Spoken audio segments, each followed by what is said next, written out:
નમસ્કાર મારા વહાલા વિદ્યાર્થી મિત્રો, મેથ્સ એન્ડ ઇંગ્લિશ યુટ્યુબ ચેનલમાં આપ સૌનું હાર્દિક સ્વાગત છે. મારા વહાલા બાળકો, હજી સુધી તમે આપણી યુટ્યુબ ચેનલ મેથ્સ એન્ડ ઇંગ્લિશને સબસ્ક્રાઇબ ના કરી હોય તો જલ્દીથી સબસ્ક્રાઇબ કરો અને હા, વિડીયોને લાઇક કરવાનું ભૂલશો નહીં. વિદ્યાર્થી મિત્રો, આજે આપણે ધોરણ 8 અંગ્રેજી વિષયમાં ગ્રામરમાં chapter 5 the past continuous tense એટલે કે ચાલુ ભૂતકાળની દરેક એક્સરસાઇઝનું સોલ્યુશન કરીશું.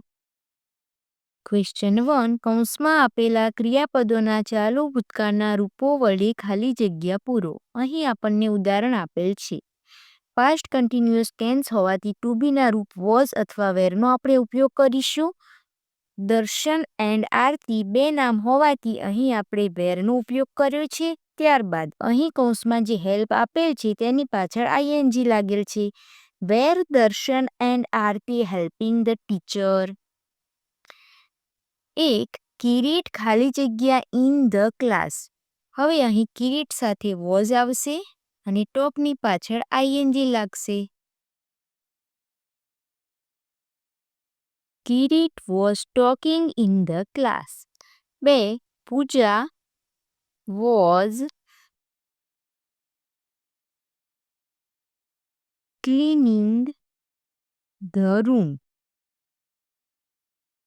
3 રામુ ખાલી જગ્યા ધ વિન્ડો. રામુ સાથે પણ વોઝ આવશે.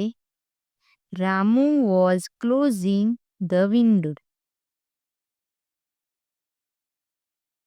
4 અહીં ધ પોલીસમેન. અહીં બાળકો જો MEN હોત તો એક વચન કહેવાય, પરંતુ અહીં MEN આપેલ છે એટલે કે એક કરતાં વધારે પોલીસની વાત થાય છે, તો અહીં આપણે વેર મૂકીશું. Were the policeman stopping. હવે લાસ્ટ લેટર પી છે વ્યંજન અને તેની આગળ એક સ્વર છે, તો પીને આપણે બેવડાવીશું અને આઈએનજી મૂકીશું. Were the policeman stopping the people.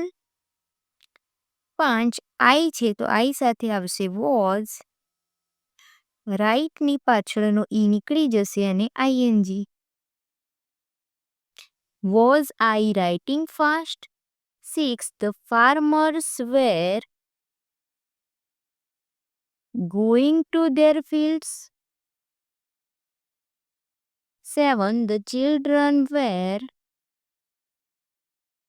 કમની પાછળનો ઈ નીકળી જશે અને આઈએનજી લાગશે. Coming to school. 8 અહીં ધ ચાઇલ્ડ એક બાળક છે એટલે વોઝ આવશે. Was the child crying for chocolates. 9 અહીં યુ છે તો વેર આવશે. Were you dancing at picnic. 10 Uma and Savita wear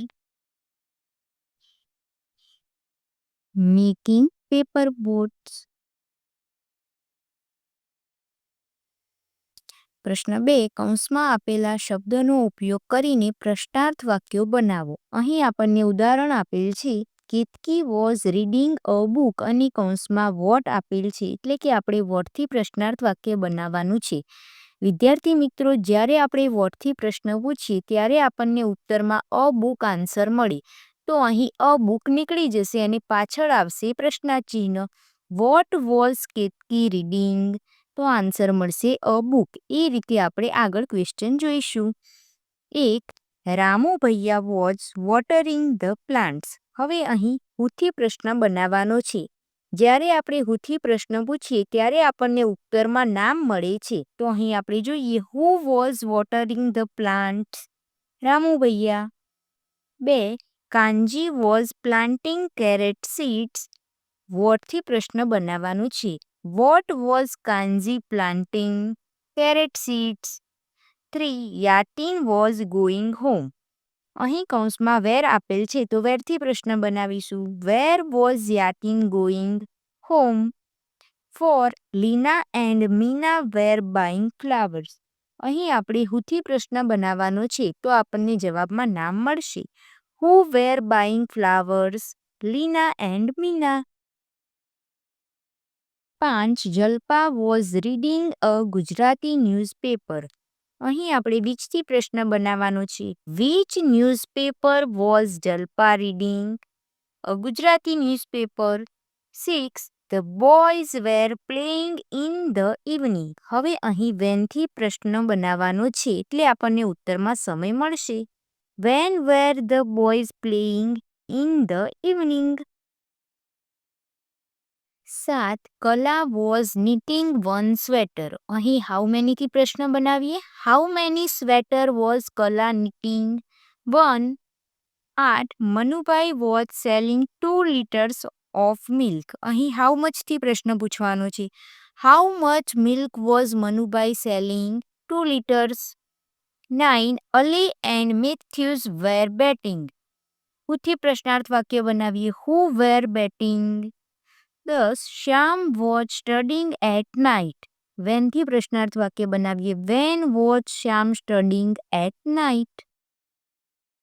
Question 3. રેખાંકિત શબ્દો ઉત્તરમાં મળે તે રીતે પ્રશ્નાર્થ વાક્યો બનાવી લખો. ઉદાહરણ Tarak was walking in the garden. હવે અહીં in the garden નીચે અંડરલાઇન છે તો આપણે વેરથી પ્રશ્ન પૂછીશું તો ઉત્તરમાં આપણને in the garden જવાબ મળશે. Where was Tarak walking? In the garden. 1. The girls were drawing a rangoli. Who were drawing a rangoli? The girls. What were the girls drawing? A rangoli. 2. Vivek was writing a poem last night. Who was writing a poem last night? Vivek. What was Vivek writing last night? A poem. When was Vivek writing a poem last night? 3. Tarun and Varun were playing under a tree. Who were playing under a tree? Tarun and Varun. Where were Tarun and Varun playing? Under a tree. 4. The farmer was working in the field. Who was working in the field? The farmer. Where was the farmer working? In the field. 5. The cat was drinking milk. Who was drinking milk? The cat. What was the cat drinking? Milk. 6. Anil was buying books yesterday. Who was buying books yesterday? Anil. What was Anil buying yesterday? Books. When was Anil buying books? Yesterday. 7. Darshan was learning English last week. Who was learning English last week? Darshan. What was Darshan learning last week? English. When was Darshan learning English last week? 8. Mr. Das was going home at 7 p.m. Who was going home at 7 p.m.? Mr. Das. Where was Mr. Das going at 7 p.m.? Home. When was Mr. Das going home at 7 p.m.? Now, Harsh and Mandar were playing in the classroom. Who were playing in the classroom? Harsh and Mandar. Where were Harsh and Mandar playing? In the classroom. Thus, Manubhai was working in the factory. Who was working in the factory? Manubhai. Where was Manubhai working in the factory? 11. Sagar was playing tennis in the morning. Who was playing tennis in the morning? Sagar. What was Sagar playing in the morning? Tennis. When was Sagar playing tennis? In the morning. 12. The gardener was arranging the flowers in the vase yesterday. Who was arranging the flowers in the vase yesterday? The gardener. What was the gardener arranging in the vase yesterday? The flowers. Where was the gardener arranging the flowers yesterday? in the vase? When was the gardener arranging the flowers in the vase? Yesterday. વિદ્યાર્થી મિત્રો, અહીં the past continuous ટેન્સની દરેક એક્સરસાઇઝનું solution પૂર્ણ થાય છે. Video ગમ્યો હોય તો તેને લાઇક કરો, તમારા મિત્રો સુધી શેર કરો. આવા જ અવનવા ઉપયોગી વિડીયો જોવા માટે આપણી YouTube channel maths and English સાથે જોડાયેલા રહો. મળીએ એક નવા વિડીયો સાથે. ધન્યવાદ.